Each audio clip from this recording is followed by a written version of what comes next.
Welcome to trade root. നമുക്ക് ഇന്നത്തെ ഗോൾഡിന്റെ പ്രൈസ് മൂവ്മെന്റ് അനാലിസിസ് നോക്കാം. അതിനുവേണ്ടി വൺ ഡേ ചാർട്ടാണ് എടുത്തിരിക്കുന്നത്. വൺ ഡേ ചാർട്ടിലെ പ്രധാനപ്പെട്ട ഏരിയകൾ ആദ്യം മാർക്ക് ചെയ്യുന്നുണ്ട്. ആദ്യമായിട്ട് മാർക്ക് ചെയ്യുന്ന ഏരിയ സപ്പോർട്ട് ഏരിയ ആണ്.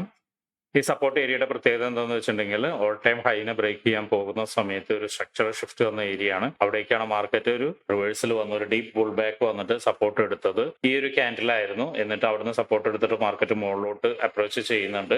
ഇനി മാർക്ക് ചെയ്യാൻ പോകുന്ന റെസിസ്റ്റൻസ് ഏരിയ ആണ്. Resistance area all time high ആണ് മാർക്ക് ചെയ്യുന്നത്. എല്ലാവർക്കും അറിയാം ഓൾ ടൈം ഹൈയിൽ സെല്ലേഴ്സിന്റെ പ്രസൻസ് ഉണ്ടായിരിക്കുമെന്ന് അറിയാം. അതുകൊണ്ടാണ് അവിടെ റെസിസ്റ്റൻസ് ഏരിയ മാർക്ക് ചെയ്യുന്നത്. മറ്റൊന്ന് ഒരു ഇംബാലൻസ് ആണ്. ഇംബാലൻസ് മാർക്കറ്റ് വലിയൊരു വീഴ്ച തന്ന ഏരിയനെ ഇംബാലൻസ് ആയിട്ട് മാർക്ക് ചെയ്യുന്നുണ്ട്. ഇന്നത്തെ ദിവസം മാർക്കറ്റ് അപ്രോച്ച് ചെയ്യുന്നത് ആ ഏരിയയിലേക്കാണ്. ഇംബാലൻസിൽ നിന്ന് ഡെഫിനറ്റ്ലി ഒരു റിയാക്ഷൻ കിട്ടാനുള്ള സാധ്യത ഉണ്ട്. അപ്പോൾ മാർക്കറ്റ് എവിടെ വരെ പോകും എന്നുള്ളത് അറിയാൻ വേണ്ടിയിട്ട് നമ്മളൊന്ന് മാർക്ക് ചെയ്തിടുന്നുണ്ട്. ഇംബാലൻസിന്റെ 50% മാർക്ക് ചെയ്തിടുന്നത് ഒരു ഗ്രീൻ ലൈൻ ആയിട്ട് മാർക്ക് ചെയ്തിട്ടുണ്ട്. അത് എല്ലാവർക്കും അറിയാൻ വേണ്ടി മാത്രമാണ്. ഇത്രയാണ് പ്രധാനപ്പെട്ട ഏരിയകൾ മാർക്ക് ചെയ്യുന്നത്. ഇനി നമുക്ക് ഇന്നത്തെ പ്രധാനപ്പെട്ട ന്യൂസുകൾ എന്തൊക്കെയാണെന്നുള്ളത് നോക്കാം. ഇന്ന് വരുന്ന പ്രധാനപ്പെട്ട ന്യൂസുകളെല്ലാം വരുന്നത് യൂറോയിലുണ്ട്, അതുപോലെ GBP-യിലുണ്ട്, CAD-ലുണ്ട്, USD-യിലുണ്ട്. അത് യൂറോയിൽ നോക്കാം. യൂറോയിൽ ഫ്രഞ്ച് കറൻസിയിൽ വരുന്ന ഇന്ത്യൻ സമയം 12:45 മാനുഫാക്ചറിംഗ് PMA വരുന്നുണ്ട്. അതുപോലെ ഫ്ലാഷ് സർവീസ് PMA വരുന്നുണ്ട്. ജർമ്മനിൽ ഫ്ലാഷ് സർവീസ് PMA വരുന്നത് ഇന്ത്യൻ സമയം 1 മണിക്കാണ്. ഫ്ലാഷ് മാനുഫാക്ചറിംഗ് PMA വരുന്നുണ്ട്. അതോടൊപ്പം തന്നെ 2 മണിക്ക് ഇന്ത്യൻ സമയം 2 മണിക്ക് GBP-യിൽ ഫ്ലാഷ് മാനുഫാക്ചറിംഗ് PMA വരുന്നുണ്ട്. അതുപോലെ തന്നെ GBP-യിൽ ഫ്ലാഷ് സർവീസ് PMA വരുന്നുണ്ട്. ഇന്ത്യൻ സമയം നൈറ്റിൽ 7:15 മറ്റു ന്യൂസുകൾ വരുന്നത്. അത് CAD-ലാണ് വരുന്നത്. മോണിറ്ററി പോളിസി റിപ്പോർട്ട് വരുന്നുണ്ട്. റൈറ്റ് സ്റ്റേറ്റ്മെന്റ് വരുന്നുണ്ട്. ഓവർനൈറ്റ് സ്റ്റേറ്റ് വരുന്നുണ്ട്. USD-യിൽ 2 ന്യൂസ് വരുന്നുണ്ട്. അത് flash manufacturing PMA flash service PMA ആണ്. CAD-ൽ മറ്റൊരു ന്യൂസ് വരുന്നത് 8 മണിക്കാണ്. പ്രസ് കോൺഫറൻസ് വരുന്നുണ്ട്. BOC പ്രസ് കോൺഫറൻസ് വരുന്നുണ്ട്. എന്തായാലും USD ആണ് ഏറ്റവും കൂടുതൽ ഗോൾഡിനെ എഫക്ട് ചെയ്യുന്നത്. അതുകൊണ്ട് നമ്മൾ USD-യിലെ ന്യൂസ് നോക്കാം. ഫ്ലാഷ് മാനുഫാക്ചറിംഗ് PMA ആദ്യം നോക്കുന്നുണ്ട്. അത് വരുന്നത് 7:15. അതിന്റെ യൂഷ്വൽ എഫക്ട് എന്ന് പറയുന്നത് actual greater than forecast is good for currency ആണ്.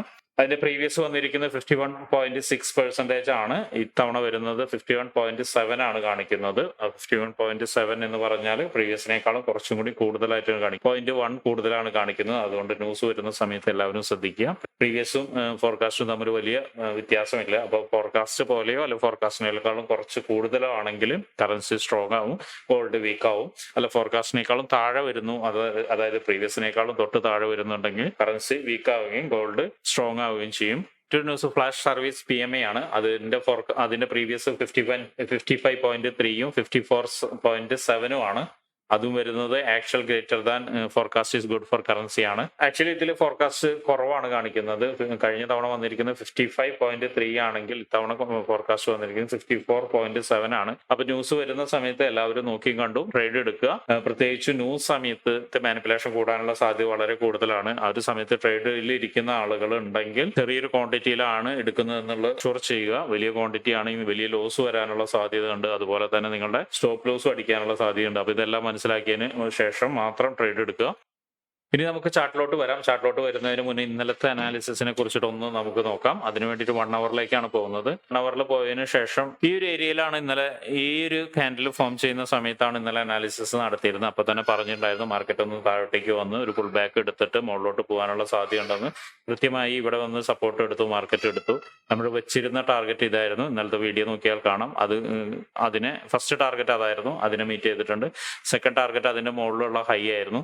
അതിന് വളരെ ക്ലോസ് ആയി വന്നിട്ട് മാർക്കറ്റ് ഒരു പുൾ ബാക്ക് എടുത്തിട്ട് വീണ്ടും ഇന്ന് അതിനെ ബ്രേക്ക് ചെയ്തിട്ടുണ്ട്. എനിവേ ഇന്നലെ അനാലിസിസിൽ പറഞ്ഞ പോലെ തന്നെ 100% കാര്യങ്ങളെല്ലാം നടന്നിട്ടുണ്ട്. അപ്പൊ പകരം ഏരിയാസ് ആണ് പറയുന്നത്. ആ ഏരിയാസ് പറയുന്നത് നിങ്ങൾക്ക് തന്നെ നോട്ട് ചെയ്ത് വെച്ചതിന് ശേഷം പ്രൈസ് പോയിന്റുകൾ മാർക്ക് ചെയ്യാനാണ്. അത് സെൽഫായിട്ട് തന്നെ മാർക്ക് ചെയ്ത് എൻട്രി എടുത്താൽ മാത്രമേ നിങ്ങൾ ഫ്യൂച്ചറിൽ നിങ്ങൾക്ക് പഠിക്കാൻ കഴിയുള്ളൂ. ഇനി നമുക്ക് ഇന്നത്തെ പ്രൈസ് മൂവ്മെന്റ് അനാലിസിസ് എങ്ങനെയാണെന്നുള്ളത് നോക്കാം. അതിന് വേണ്ടിയിട്ട് 4 അവറിലേക്കാണ് വന്നിരിക്കുന്നത്. 4 അവറിൽ നോക്കുന്ന സമയത്ത് ക്ലിയർ ആയിട്ടുള്ള സ്ട്രക്ചർ ഷിഫ്റ്റ് ഇവിടെ തന്നിട്ടുണ്ട്. ഇന്നലത്തെ ടാർഗറ്റ് ആയിരുന്നു അതിനെ ഞാനിപ്പോ ഒരു ബ്ലൂ ലൈനിലേക്ക് മാർക്ക് ചെയ്യുന്നുണ്ട്. ആ സ്ട്രക്ചർ ഷിഫ്റ്റ് തന്നിട്ട് മാർക്കറ്റ് മുകളിലോട്ട് പോവാണ്. മുകളിലോട്ട് പോകുന്നത് വളരെ സ്ട്രോങ് ആയിട്ടുള്ള ഒരു ഇംബാലൻസിലാണ്. പോയി കഴിഞ്ഞതിന് ശേഷം ചെറിയൊരു റിജക്ഷൻ ഇവിടുന്ന് കാണുന്നുണ്ട്. എനിവേ നമുക്ക് ആ റിജക്ഷൻ പോരാ, നല്ല രീതിയിലുള്ള റിജക്ഷൻ വേണം. ഒരുപക്ഷെ ഒരിക്കൽ പാറ്റേൺ ആയിരിക്കും തരിക, അല്ലെങ്കിൽ ചെറിയ ടൈം ഫ്രെയിമിലുള്ള ഒരു നല്ലൊരു സ്ട്രക്ചർ ഷിഫ്റ്റ് കിട്ടാനുള്ള സാധ്യത ഉണ്ട്. എന്തായാലും നമുക്ക് 4 അവറിന്റെ ഇമ്പോർട്ടന്റ് ആയ ഏരിയാസ് ഒന്ന് മാർക്ക് ചെയ്തിടാം. 4 അവറിന്റെ ഇമ്പോർട്ടന്റ് ഏരിയ എന്ന് പറയുന്നത് ഈ ഒരു ഇന്നലത്തെ ലോയിനെയാണ് മാർക്ക് ചെയ്യുന്നത്. ഒരു സപ്പോർട്ടായിട്ട് എടുക്കുന്നുണ്ട്.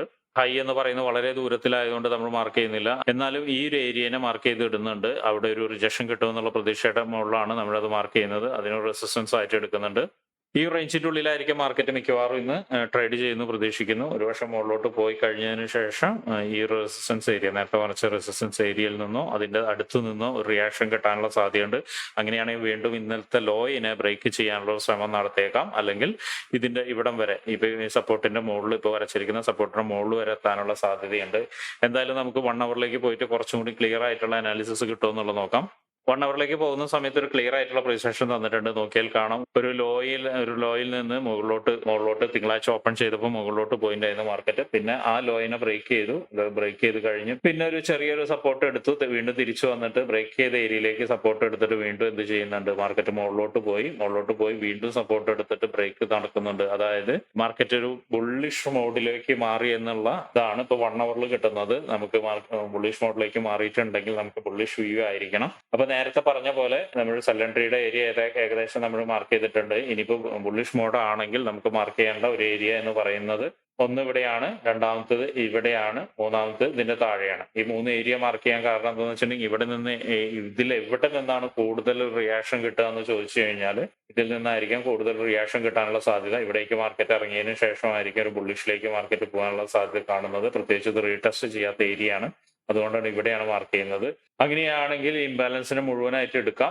ഇവിടം വരെയൊക്കെ നമുക്ക് ടാർഗറ്റ് ഇന്ന് എക്സ്പെക്ട് ചെയ്യാം എന്ന് വിചാരിക്കുന്നു. ഇവിടെ വന്ന് ക്ലിയർ ആയിട്ട് എടുക്കുകയാണെങ്കിൽ ഒരു സ്ട്രക്ചർ ബ്രേക്ക് കിട്ടുകയാണെങ്കിൽ മുകളിലോട്ട് പോകുമെന്ന് വിചാരിക്കുന്നു.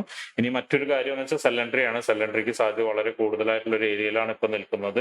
ഈ ഒരു ക്യാൻഡിലിനെ മാർക്ക് ചെയ്ത് ഇടുന്നുണ്ട്. ആ ക്യാൻഡിലിൽ നിന്ന് റിജക്ഷൻ കിട്ടുന്നുണ്ട്. നമുക്കൊരു 50 മിനിറ്റ്സിലോട്ട് പോയി കഴിഞ്ഞതിന് ശേഷം അതൊരു സെല്ലൻട്രി ആയിട്ട് കിട്ടുമോ എന്നുള്ളത് നോക്കാം. 50 മിനിറ്റ്സിലോട്ട് പോകുന്ന സമയത്ത് റിയാക്ഷൻ കിട്ടുന്നുണ്ട്, പക്ഷെ നമുക്ക് ക്ലിയർ ആയിട്ട് അത് എടുക്കാനായിട്ടില്ല. എടുക്കണമെങ്കിൽ ഈ ഒരു ഏരിയനെ ബ്രേക്ക് ചെയ്യണം. ഓർക്കുക, ഈ ഏരിയനെ ബ്രേക്ക് ചെയ്താൽ മാത്രം പോരാ. ഇതൊരു സ്ട്രക്ചർ ഷിഫ്റ്റ് എന്ന ഏരിയ ആണ്. വീണ്ടും ഇത് തിരിച്ച് കയറി വന്നിട്ട് ഇവിടെയെല്ലാം ഈ ലോയിനെ അപ്രോച്ച് ചെയ്തതിന് ശേഷം മാർക്കറ്റ് മുകളിലോട്ട് വന്ന് ഇവിടെ വീണ്ടും ഒരു സ്ട്രക്ചർ ഷിഫ്റ്റ് തരുന്നത് മൈനർ സ്ട്രക്ചർ ഷിഫ്റ്റ് തരണം. അതൊരു 5 മിനിറ്റ്സിലോ അല്ലെങ്കിൽ 3 മിനിറ്റ് സ്ട്രക്ചർ ഷിഫ്റ്റ് തന്നതിന് ശേഷം മാത്രം എടുക്കുക. കാരണം ഇതൊരു സ്ട്രക്ചർ ഷിഫ്റ്റ് ആണ്, ഒരു ഹയർ ടൈം ഫ്രെയിമുള്ള സ്ട്രക്ചർ ഷിഫ്റ്റ് ആണ് ഈ കാണുന്ന ബ്ലൂ ലൈൻ. അതിലേക്കുള്ള റീടെസ്റ്റ് ആവാനുള്ള സാധ്യതയുണ്ട്. അത് കൺഫേം ചെയ്യണമെങ്കിൽ ഇതിന്റെ ലോ ബ്രേക്ക് ചെയ്ത് ഒരു ക്യാൻഡിലെങ്കിലും നിൽക്കണം. എന്നിട്ട് വേണം ഇവിടെ വന്നിട്ട് മൈനർ സ്ട്രക്ചറൽ ഷിഫ്റ്റ് തരേണ്ടത്. എന്നിട്ട് അവിടെ നിന്ന് മാർക്കറ്റ് താഴോട്ടേക്ക് വരികയാണെങ്കിൽ നമുക്ക് നേരത്തെ പറഞ്ഞ പോലെ ഈ ഏരിയയിൽ വരെ നമുക്ക് ടാർഗറ്റ് വെക്കാം. ഇവിടെ വന്നതിന് ശേഷം മുകളിൽ പറഞ്ഞ പോലെ തന്നെ സ്ട്രക്ചറൽ ഷിഫ്റ്റ് കിട്ടുകയാണെങ്കിൽ പിന്നെ നമ്മൾ താഴോട്ടേക്ക് ടാർഗറ്റ് വെക്കേണ്ട. ഇവിടെ വന്നിട്ട് മുകളിലോട്ട് ഒരു സ്ട്രക്ചറൽ ഷിഫ്റ്റ് തരുകയാണെങ്കിൽ പിന്നെ താഴോട്ടേക്ക് പിന്നെ ടാർഗറ്റ് വെക്കേണ്ട. പിന്നെ ബൈ സൈഡിലേക്ക് നോക്കിയാൽ മതി. ബൈ സൈഡ് പോവുകയാണെങ്കിൽ ഞാൻ നേരത്തെ പറഞ്ഞ പോലെ തന്നെ മിനിമം ടാർഗറ്റ് ആയിട്ട് വരുന്ന ഇംബാലൻസിന്റെ 50% ആവും. പിന്നെ അതിന്റെ മുകളിലായിരിക്കും നെക്സ്റ്റ് ടാർഗറ്റ് വരുന്നത്. അതായത് ഇംബാലൻസ് ഫുൾ എടുക്കുന്നതായിരിക്കും വരുന്നത്. അപ്പൊ ഇത്രയാണ് ഇന്നത്തെ സാധ്യതകൾ കാണുന്നത്.